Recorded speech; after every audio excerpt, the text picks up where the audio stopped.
Clinic में आने वाले बहुत सारे मरीजों का मसला ये होता है जी कि हमें रीढ़ की दर्दें हैं, हमारे जिस्म में रीढ़ है, ठीक है, और रीढ़ की वजह से हमें बहुत ज़्यादा मसाइल आ जा रहे हैं। अस्सलामु अलैकुम रहमतुल्लाहि व बरकातुहू। मेरा नाम हकीम लियाकत अली खिची है और मैं गवर्नमेंट तिबिया कॉलेज बहावलपुर से क्वालिफाइड तबीब हूँ और आप देख रहे हैं इस वक्त हमारा यूट्यूब चैनल हकीम लियाकत भाई।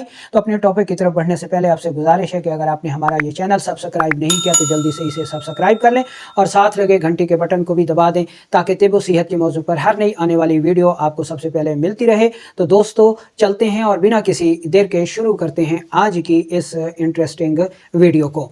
तो दोस्तों हम जो ग़िज़ा खाते हैं ये हज़म होने के बाद अखलात में तब्दील हो जाती है।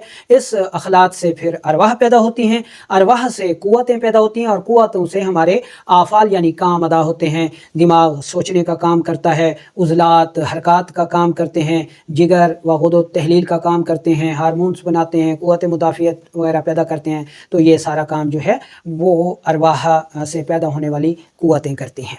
अच्छा, जब हमारी ग़िज़ा सही हज़म ना हो, ठीक है, निज़ाम हाज़मा ख़राब हो जाए, ग़िज़ा ख़राब हो जाए या ग़िज़ा को हज़म करने वाले आज़ा ख़राब हो जाएं, तो ऐसी सूरत में रूह पैदा होने की बजाय रीह पैदा होती है।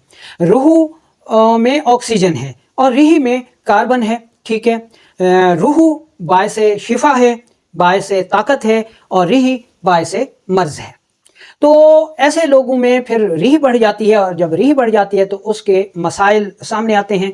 ख़ास तौर पर लोग कहते हैं जी कि रीह सफ़र करती है, जी हमें यहाँ दर्द है, हमें यहाँ दर्द है, अब कहेंगे ये दर्द है, फिर कहते हैं दर्द पूरे जिस्म में जी चलता रहता है, ठीक है। तो ये सारे रीह के कमालात हैं, ठीक है।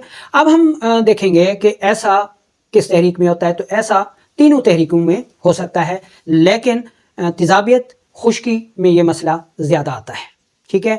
तो इसकी अलामात क्या होती हैं कि शदीद गैस, कब्ज़, खुश्की, ठीक है, ये अलामात होती हैं। और इसके असबाब को अगर देखा जाए, ठीक है, तो इसके असबाब में वो लोग आते हैं जो बैठकर काम करते हैं, जो खुश्की सर्दी या खुश्की गर्मी के माहौल में रहते हैं, जो मुसलसल एसी के माहौल में काम करते हैं, जो मुरगन ग़िज़ाएँ, मछली, बड़ा गोश्त, बिरयानी, ठीक है जी, कोला मशरूबात, इनका बेदरेग इस्तेमाल करते हैं, जिनसी अद्वियात का बेदरेग इस्तेमाल करते हैं। एंटीबायोटिक से बहुत ज़्यादा लगाव होता है उनको और एंटीबायोटिक के बारे में उनके कमाल के जो है व्यूज़ नज़रियात होते हैं। और मल्टी विटामिन जो है उनकी नज़र में एक जदीद बड़ी बेहतरीन रिसर्च है। तो ऐसे तमाम असबाब जो है वो रीह के दर्दों के सबब बनते हैं, ठीक है जी। अच्छा, अलामात भी हमने बता दी कि जोड़ों में दर्द होगा, डिकार आएंगे, गैस होगी, कब्ज़ होगी और ये जो जोड़ हैं, ठीक है, इनमें दर्द बताएगा मरीज़। ये इसकी अलामात हो गई। नब्ज़ हरकत में तेज़ होगी, बिल्कुल ऊपर होगी, 3 से 4 उंगलियों पर महसूस होगी, ठोकर लगाएगी, पतली होगी, हरकत में तेज़ होगी। कारूरा यानी पेशाब, ऐसे मरीज़ों का अगर मुआयना किया जाए तो मिकदार में कम और सुर्ख़ माइल आता है। लेकिन यहाँ एक और बात कर लें कि ऐसे मरीज़ों के मैदे में शदीद सोजिश होती है। सोजिश की वजह से उनको प्यास बहुत लगती है और प्यास की वजह से फिर पेशाब ज़्यादा आता है और उसकी रंगत सफ़ेद हो जाती है।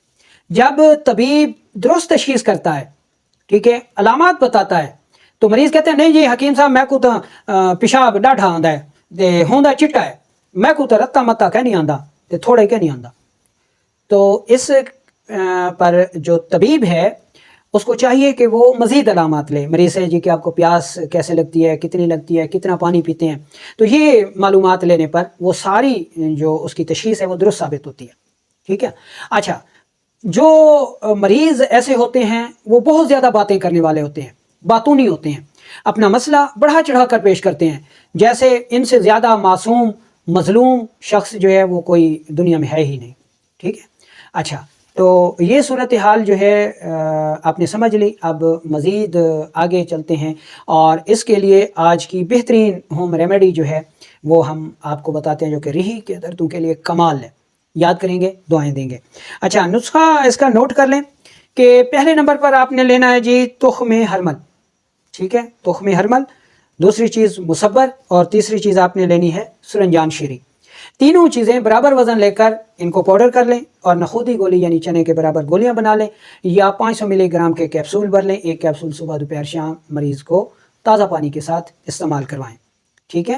اچھا اس دوا سے اگر مریض کو پخانے زیادہ آئیں تو دوائی کو مزید کم کر لیں، یعنی 250 ملی گرام کر لیں، یا اس مقدار خوراک میں مریض کو 2 سے 3 پخانے نہیں آتے.